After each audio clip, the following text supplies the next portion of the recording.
All right. Our first homework is due today. Y'all excited? Sure. Okay. Jessica sent me an email, and I figure she's not the only one. She just verified, yes, she's not the only one, asking about turning it in. She said she prefers to do it on paper. So do I. I think most of us prefer to do it on paper. And so the idea then is to scan it to a PDF and turn the scanned PDF in. The copy machines on campus will all do that. Like if you go to the one down here or the one up in the office, there's a little copy card you can attach to it that will allow you to scan and email it to yourself as a PDF. So that's one quick way of doing it. A lot of people use an app on your phone. There's a lot of different ones. But one thing that I do want is it to be in one file, not multiple files. So if you scan it in multiple files, you need to have a way to combine them. Now, if you have a Mac, I mean, the preview, you just drag them together and it combines the PDF files easily in a Mac. If it's a PC, combining them may be a little more difficult. I use a program that's PDF tools that's free to combine my PDFs into one. But that's, I want one PDF file for the submission. And so find the way that fits best for you for make them into PDFs. And you can always turn them in on paper before 5. What I will do with the papers that are turned in is I will go scan them into PDFs, and then the grading will be done the same in either case. So I know if you have a Mac computer, I told you exactly how to do it. But if you don't, you need to find a way to combine the PDFs or turn them in on paper is the other option. Do you at least understand my answer, Jessica? Yeah. Okay. Now, do anybody have questions about any of those homework problems you want to talk about since they're due today?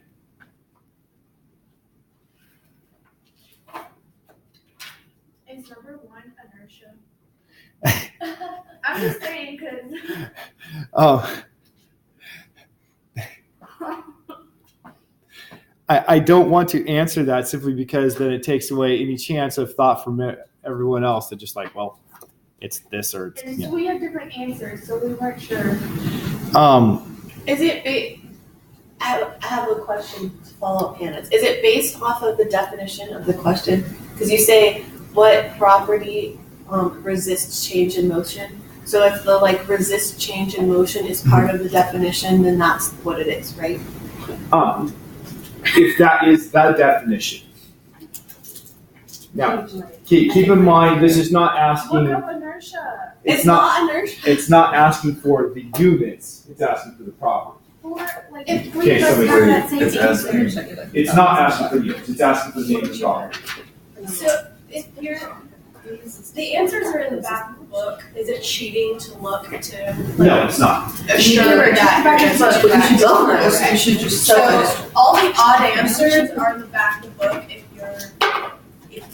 you're not sure if your answer is correct. The answer to that question is in the back of the book. Look at the back of the book. I mean, I'm not one who's always right, but I'm fairly sure I'm right. I'm always right. Okay, just say it. Okay. Any other questions? Hey, Amber, what is it? Yes, Lindsay. When you say that, we have to say why our answer is the answer that we got. Yes. So it's easy for the calculation ones, but for ones, for example, the last 3. Okay. Why? How do I explain why the answer is the answer? All right. So let's look at number 10. A space probe is carried by a rocket into outer space. A friend wonders what keeps the probe moving after the rocket no longer pushes it, right? Because the rocket's only pushing for, a minute or two, and then it just keeps on cooking. And so then you say, fundamentally, Newton's first law says that motion will continue at a constant rate unless something actually changes. So nothing is keeping it going. It's that nothing is stopping it. Right? you would write those words. Yeah. And then, but then I would have to be like, I know this because. Well, That no, would be you an would write explanation. those words, that's an explanation of it. Okay. You don't have to say how you got the understanding, Okay. but you have to have an explanation. Yeah. That's what it said, so I know it's true. Yeah, Hosanna, excuse me. If you turn it online, is it Yes. due at 5 o'clock? No, if you turn it online, you have until 11:59. So it has the due time that it shows is the time when it's due on paper. The cutoff time is the time when it's due So online. if you do it on paper, you get more time. No, less time. You get more time if you do it on if you turn it on the computer. Oh, it's divided like The idea is to PM, not PM. AM. Yes, PM. Okay. The idea is to encourage people because it takes less work from us if you turn it in online. Okay, gotcha. I know, it's an incentive. It's like taxes Yeah. or tax breaks. Yes. Okay, so like my homework's done, but it's like front and back. Uh-huh. Like, and you said you only wanted one file. Yeah. So what do you mean by that? Okay, Okay. So you have front and back. So you scan and you have a PDF document that has 2 pages. It's one document. Okay. Or you can just take a picture of it on your phone.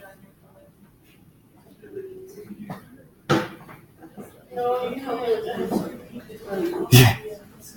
Okay. It looks like we're low on homework questions, so let's get on to the lecture part. So we had a quiz yesterday, or last class period, excuse me, and the scores on the quiz were not what I'm looking for, right? I am looking for good, successful scores, and those were not good, successful scores. So I'm going to do a quick review of what we've learned about forces here, just to help reinforce. Hopefully we went over the questions and you learned what you had wrong there.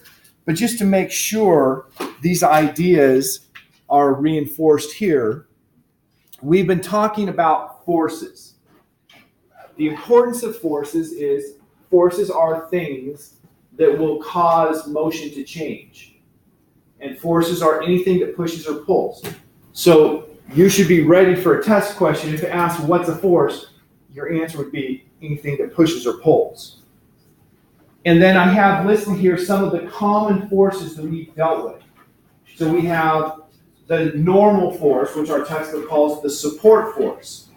And the support force, there's no equation for it, because it's whatever force is necessary to keep an object from going through a surface.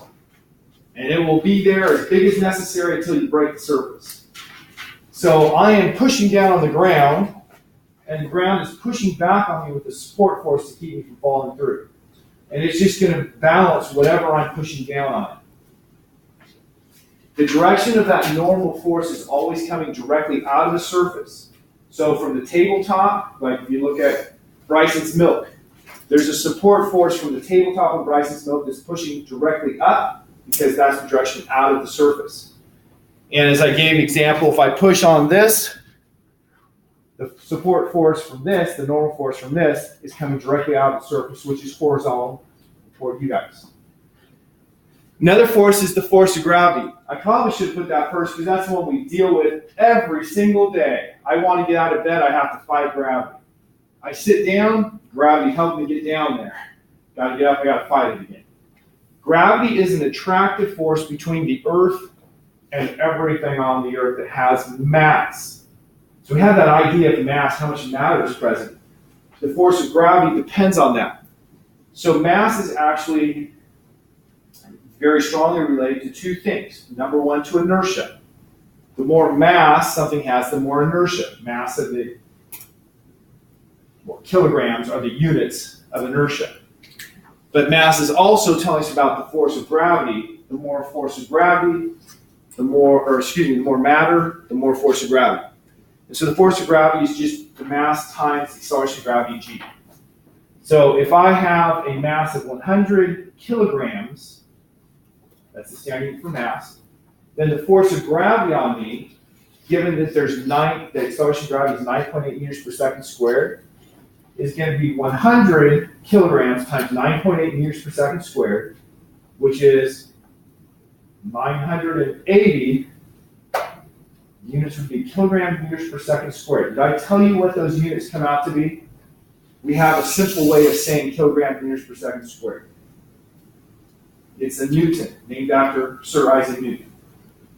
So if my mass is 100 kilograms, then my weight is 980 newtons. And I told you in class, those numbers are high. We don't like to talk about them because it sounds scary. Pounds are a much smaller number for the same force of gravity. Then we had the two frictions, static friction, friction. Junker, what's your question? Yeah. The static friction is always going to be greater than or equal to the kinetic friction. So, for instance, the example I gave in class is if you are stopping your car, if you skid, you have a lower friction than the maximum you could get if you're not skidding. So if you have maximal braking without skidding, you'll stop faster than if you skid to a stop. Amber has a question. What is the mu symbol? Okay, so I put the equations here. I did not put the equations before. Mu is what we call the coefficient of friction. It's the thing that tells you about how strong the friction will be between two types of surfaces. So for instance, between rubber and vinyl, the coefficient of friction, mu, is much higher than between ice and vinyl, or ice and rubber. So when I'm walking on ice, I'm going to have a lot less friction because mu is a lot smaller. Yeah. So in physics, it doesn't have anything to do with means or averages. It has everything to do with coefficients. Okay. Yeah. And it has nothing to do with statistics. You're correct. In physics, we only have so many letters taking the English alphabet and the Greek alphabet, and so we reuse them. And so you'll have the same symbol meaning different things at different times, which is disconcerting. So that's why I can't just say, yes, that's right. What I can say is correct is it's not a statistic thing. Yeah. And yeah, mu is just the Greek m. So you can kind of see an m there. So we have two different equations. The force of friction is proportional to the force normal. So if you think about that, who has more friction? Let's say that Amber and I have roughly the same, well, it doesn't even matter what size our shoes are. Amber and I are standing on the ice. Which one of us is going to have more friction between the ice and us? No, you. Me, because I have a bigger force normal because I have a bigger weight, more mass, right? I have more mass, which means my weight is bigger, and the force normal is going to be whatever's necessary to keep me from going through the ice. So I'm going to have more force of friction. Yeah. But would you be harder to move horizontally as well? I have more inertia as well. Is that what you're saying? Yeah. Yeah. I also have more inertia. So basically, if we're trying to stand still, I'm going to have a better chance at it than Amber if it's flat surface. Now, if it's sloped, then we have my mass is pulling me down as well, and then it's in theory going to be about the same for both of us because the force pulling us down is proportional to our mass, and the force of friction is proportional to our mass. Okay, then we had Newton's three laws. The first law, the law of inertia, the one that I invoked for answering problem 10. The law of inertia says an object will stay in constant motion unless something acts on it. Now, if I get a rocket far from the Earth, there's still a force of gravity. And in fact, if you get out to where the International Space Station is, the force of gravity is something like 70 to 80% of what it is on Earth. It's being pulled down pretty hard still. And because of that, it's technically falling toward the Earth, just like the moon is. But it's traveling in a circular path, and we'll talk about that later. So it still will have some changes in motion out there, but because the force is smaller, the change in motion is smaller, and it has enough inertia that it keeps traveling, just slowing down. The second law simply gives us the equation. You have a question? Yeah. So you're saying in so many years, the moon will hit the Earth? Actually, this is very complicated. But it's the other way around. Oh, the Earth will hit the moon. No. The Earth will lose the moon. Oh, we'll have no moon. And the reason it's very complicated, it's not what you were thinking about, it's a different process. The answer to the way you were thinking about it is if there were absolutely no particles out there in space, the moon would just continue to circle with no changes. But because there are particles, it would slowly lose energy and fall in. Because anytime it hits like out there might be, the average space between molecules is something like a kilometer. Well, the moon's going to still be hitting a lot of particles, and so it's going to slowly lose energy when it hits those particles. As it loses energy, it would fall in. But it has to be losing energy, a thing we haven't talked about. But here's the crazy answer that makes it that we're losing the moon. You know that the Earth rotates. Everybody can agree the Earth is a ball, right? Not flat. And so the Earth is rotating, and we have high tides because of gravitational force. We haven't learned this yet about gravitational force, but gravitational force is stronger when things are closer together. So, for instance, you're sitting closer to Lindsay than you are to Hosanna. So the gravitational force that's attracting you to Lindsay is much stronger than the gravitational force that's attracting you to Hosanna. Both of those are so small you can't feel them. But the force attracting you to Lindsay is more than 10 times stronger than the force attracting you to So the Hosanna. moon will still get closer, but we wait more. Well, let me continue with this. Sorry. So that's what causes the tides.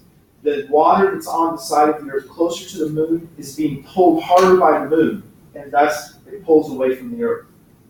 The water on the side that's farther from the moon isn't being pulled toward the moon as hard as the Earth is, and so it moves away from the moon. So that's why we have these high tides. But the Earth is rotating, and the Earth is rotating much faster than the moon orbits the Earth. So the high tides get pulled by the Earth's rotation, so they're a little bit in front of the moon. But that means that the high tides are actually pulling the moon forward. And so the high tides are pulling the moon forward, giving it more energy. As it gets more energy, it moves away. So it's moving away about 1/4 of an inch every year because of our high tide system. It's pretty bizarre, isn't it? Okay, now you had asked a second question. Now that I finished that one, what was your second question? Oh, never mind. Okay. Them going away caused like a lot of problems and stuff. Well, it's not really clear of any problems it would cause. The moon kind of gives us a benefit of helping to collect things that might hit us, but very small. And so, fundamentally, I don't think it would cause a problem. It wouldn't be too. Well, what, like, we would just not have tides, right? Right, we would not have tides. That would be the biggest change, most likely. Yeah, that'd be the biggest change. And we would no longer have lunatics, because lunatic means people who are crazy because of the moon. Oh, and that day that the children at school are all wild. Actually, from everything I've seen, there is no statistical relationship. Well, I work at daycare. no, see, I thought that full moon day at daycare, Oh, it's it terrible. was hell. People in the night shifts at hospitals. I have heard a lot of anecdotal stories, but then I've seen people who actually studied and found that the actual incident rates didn't change. So I don't know. I don't have practical experience there. Okay, so the second law was, getting back to the topic, that was all physics. It was all good stuff. Second law tells us that the acceleration due to a force is proportional to the net force divided by mass. That's a very, very important relation for us. Tells us if I apply force to this, how much it's going to accelerate. And then the final law, which is actually the topic of the day, is Newton's third law that says for every action there's an equal and opposite reaction. How many people have heard that equation or that statement? Okay, about half the class has heard it. Well, in that statement, for every action there's an equal and opposite reaction. The first thing you have to know is what the word action means.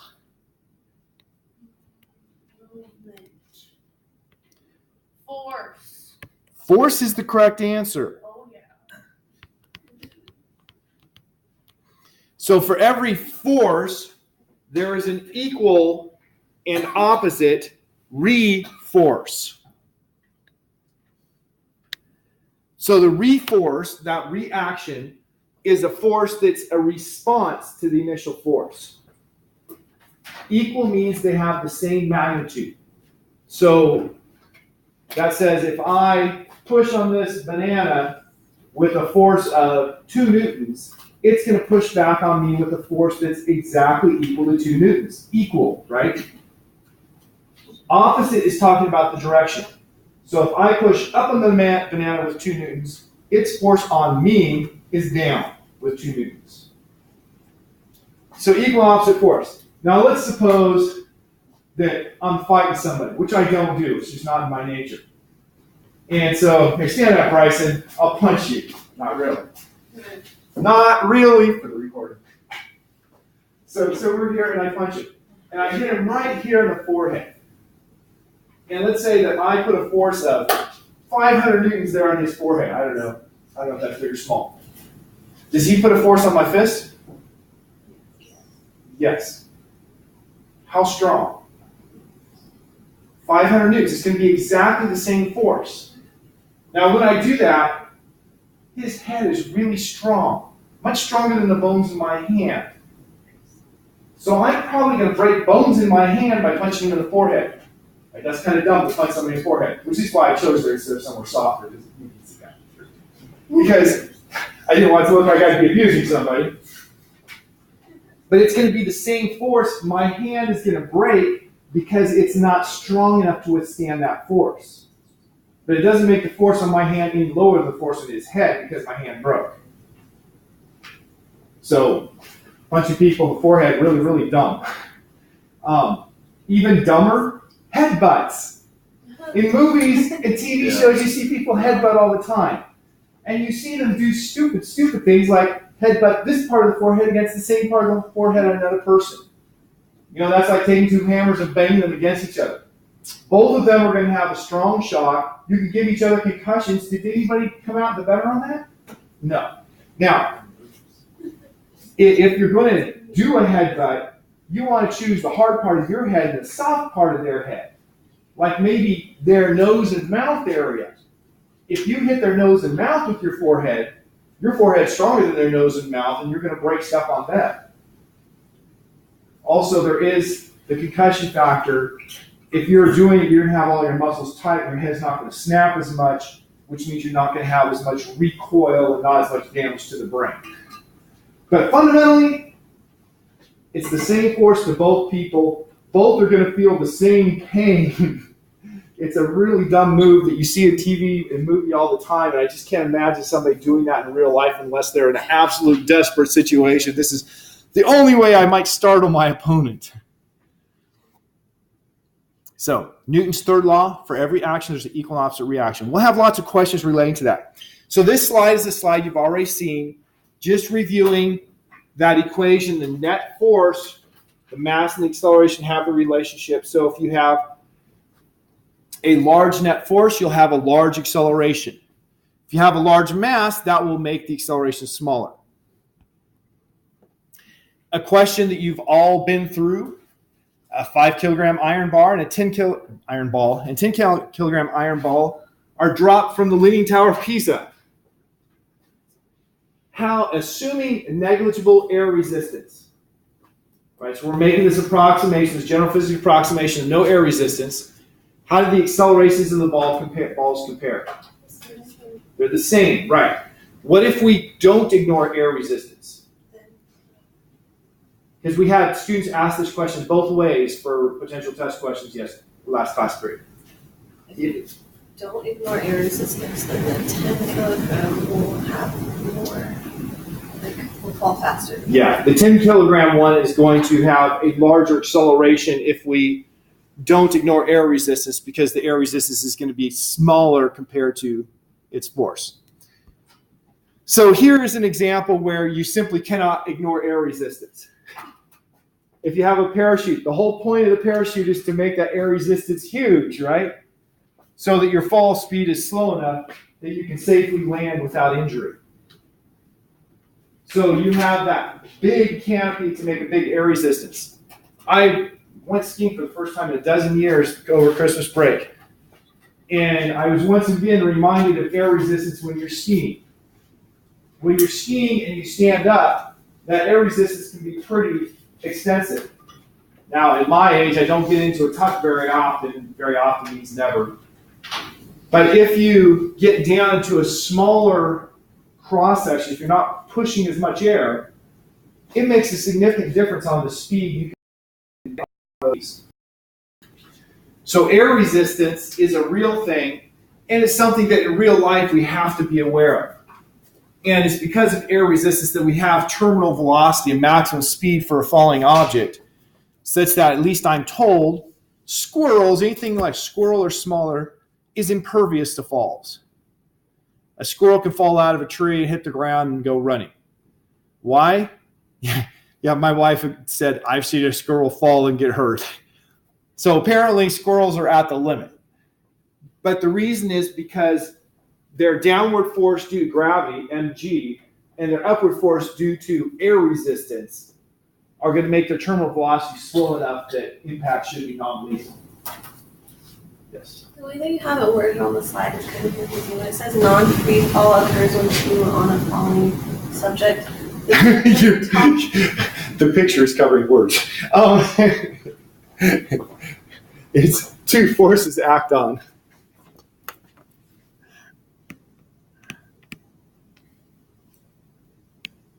Yes, sorry, I didn't notice that the picture was covering words. Two forces act on falling object. Right, free fall is just gravity. Something else besides gravity, so a second force, it's not free fall. First, Jessica, do you have your hand up? Okay, Grace. Wait, so does it have to do with weight, or does it have to do with volume?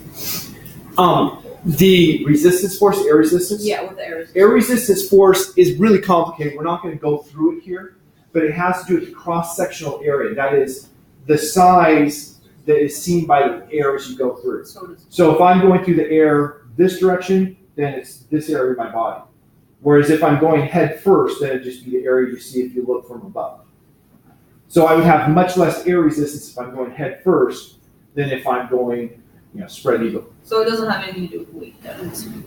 The resistance doesn't, right? Yeah. So you have the two forces, you have weight and the air resistance. The thing makes it look like kind of. Well, because it said, I see. you have the weight down and you have the air resistance up. Okay, I see. And this is a bigger gentleman, and so he has a bigger weight arrow. Okay. And so he's going to fall at a faster rate so that the air resistance is equal to his weight. Yeah. So being a heavy skydiver is more dangerous than being a light skydiver. But it has more to do with how big or. The air resistance has to do with how big the parachute is. So that. But the weight has to do with how much mass the skydiver has. But if they were like the same size, then they would fall at the same time, no matter what the air resistance, even if they were different weights. If you have somebody with a bigger weight, because the air resistance is proportional to speed squared, to get the air resistance to equal the weight, you have to go faster if you have a heavier person. Even if they're the same size. Yes. So the heavier person is going to fall faster because they have more downward force, thus they're going to need more upward force. So that force has to do with the area times the speed squared times a few other parameters. Okay, now our official introduction of Newton's third law. I talked about it on the second slide. Example here of a girl pushing on a wall. We only show this as an indication for Newton's third law. It's not very useful to push on a wall. We're not suggesting that anyone's just going to sit and push on a wall for any purpose other than I need to burn energy and I can't move. But when she pushes on the wall, why doesn't she go through the wall? Because the wall is pushing back harder than she's pushing. As hard. Or As hard, equally hard. Yeah. The wall is pushing back. What do we call that force pushing back?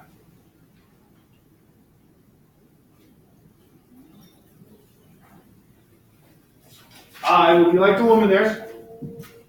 It's what? Not friction. Normal force. The normal force is the force to keep her from going through the wall. And so Newton's third law says that the force of her pushing on the wall has to be equal in magnitude but opposite in direction to the normal force. The force is keeping her from going through the wall. Now there is friction involved because why is she not moving away from the wall? Right? The wall is pushing on her. Why isn't she moving away from it? Friction on her feet. Her feet are gaining a force of friction from the floor. They're pushing her into the wall. The wall is pushing her back. And she would accelerate if one of those was bigger than another, because Newton's second law says you can have acceleration equal to net force divided by mass. So I can take her and look at all of the forces acting on her. If we make a picture of the forces acting on her, we first have what's called a force diagram. So what forces are acting on this woman? We've talked about all of them. The what? Okay. There's normal force where? Okay. So I'm going to call that force, I'm going to call it force W for wall because I want to use normal for the other one. What's the other normal force? The floor. What direction is the force from the normal force of the floor? That's right, it's up. So there's two forces acting on her. What else is acting on her? What? Gravity. Gravity. What direction is gravity pointing? Isn't there also friction between the carpet and her shoes? That's the last one. Force of friction. Those are all forces that are acting on her. They're not all the forces in the problem. We have the force of her feet pushing down on the floor. That's in the problem. But that's not acting on her, so I don't draw it. I only draw the forces acting on the object I'm interested in. Likewise, there's the force of her pushing on the wall. I don't draw it because it's not acting on her, it's acting on the wall. If I included those, Newton's third law would say sum of the forces is always zero. Right? Because if I take the equal and opposite forces always add up to zero. So I'm only putting the forces acting on her, and then I can say, okay, since she's stationary, her acceleration is equal to zero, therefore the sum of the forces has to be zero.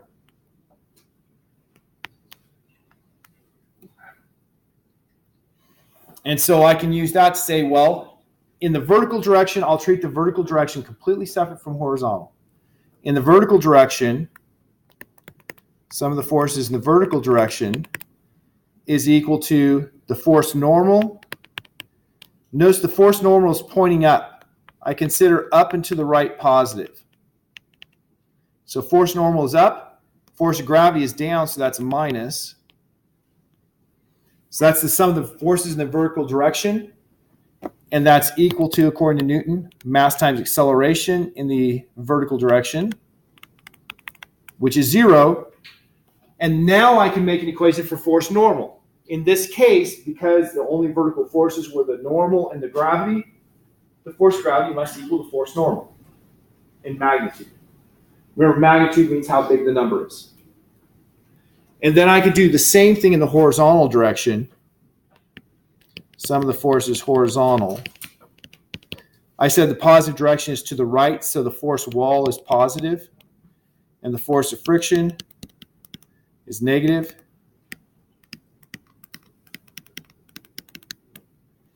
And then that gives me the force of the wall is equal to the force of friction, or she'd be accelerating. Now what happens if she pushes too hard on the wall? Okay, one option is her hands could go through. Let's assume the wall is really strong. Then what's going to happen if she pushes too hard? She's gonna. Her feet are going to slide out. Right? That occurs because you reach the maximum amount. Remember, we had the force of friction that I wrote.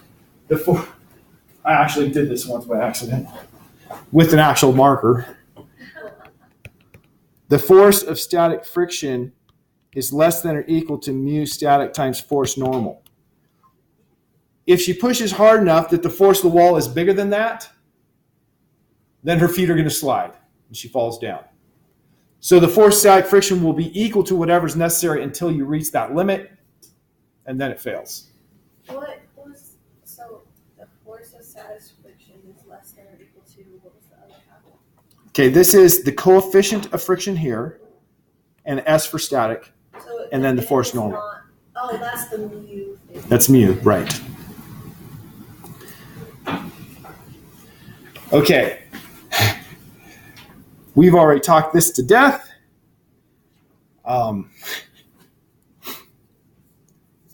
Yeah, we've talked all that to death. Let's do some practical examples. Soccer player kicks a ball with 1,500 newtons of force. How hard does the ball kick the player? B, 1,500 newtons. You are correct. How do you know you're correct? You have confidence. It's equal. The force has to be equal and opposite in direction. What is the direction then? If I kick the ball that direction, what direction does the ball kick me? Opposite direction. Right, so that's not very tough. Now let's take one that can be a little more confusing. Well, this is not the one I wanted. Do I have the question? I don't. Okay, well, I will just pose the other one. Let's suppose I have a little car, and that little car has the audacity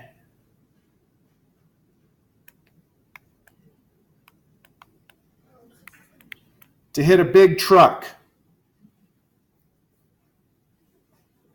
So when they hit each other, what happens to the little old car? Smash, it gets crumpled. What happens to the big old truck? It's fine. So now if we look at the forces, how does the force of the truck acting on the car compare to the force of the car acting on the truck? Yeah, it's not the same. Oh, we got two different answers from the front table. Let's argue it out. I think it's not the same because it would be, since the car crumples, it would be more force on the truck. No, but it's just like the thing with the hand. It's just that the truck is stronger than the car, and so even though it's the same forces, like it's just the car reacts. That's a trick question. It's not a trick question, and the discussion is perfect. We tend to think that because the little old car gets crushed, that the force on it was incredibly large. And because the truck didn't get damaged, it must have been a fairly small force. But what Grace said is exactly the right explanation. Newton's third law says the forces are exactly equal, and it's just the car isn't built as strong as the truck. And so for that force, the car gets crumpled and the truck shrugs it off.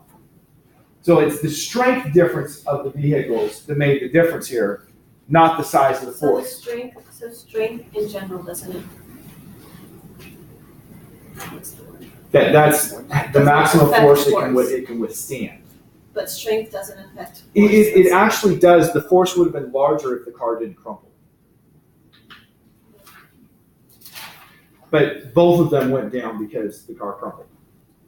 So if you had two trucks hit each other, it would have been bigger forces. Or if the truck hits El Capitan, a big piece of rock, the force is going to be really, really big. So Newton's third law, is this making sense?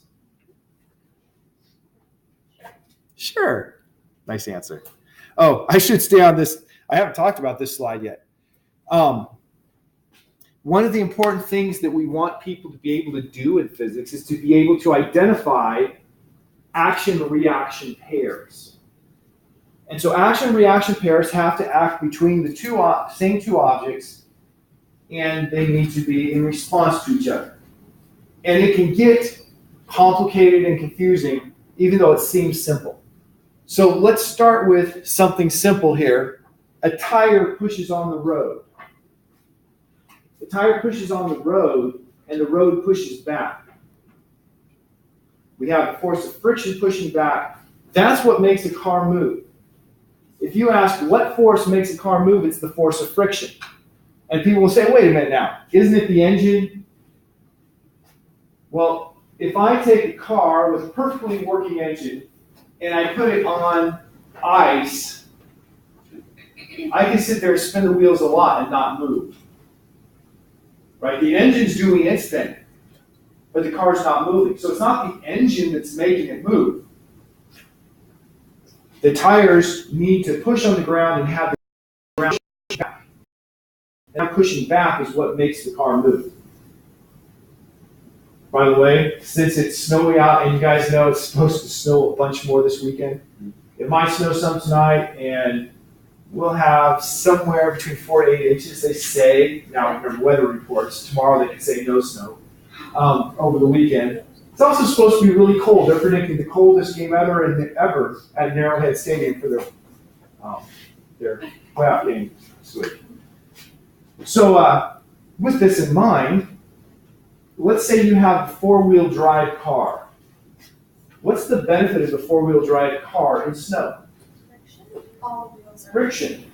All the wheels have power to them, so the friction from all the wheels is going to matter. Whereas with two-wheel drive, only the friction from the drive wheels matter. So you can get twice the force to push you forward if you have a four-wheel drive vehicle. That makes a big difference. Now, let's say you want to do something crazy like stop. What difference does it make if you have a four-wheel drive versus a two-wheel drive vehicle for stopping? Well, if you're in drive and you have an automatic, your wheels automatically want to step forward.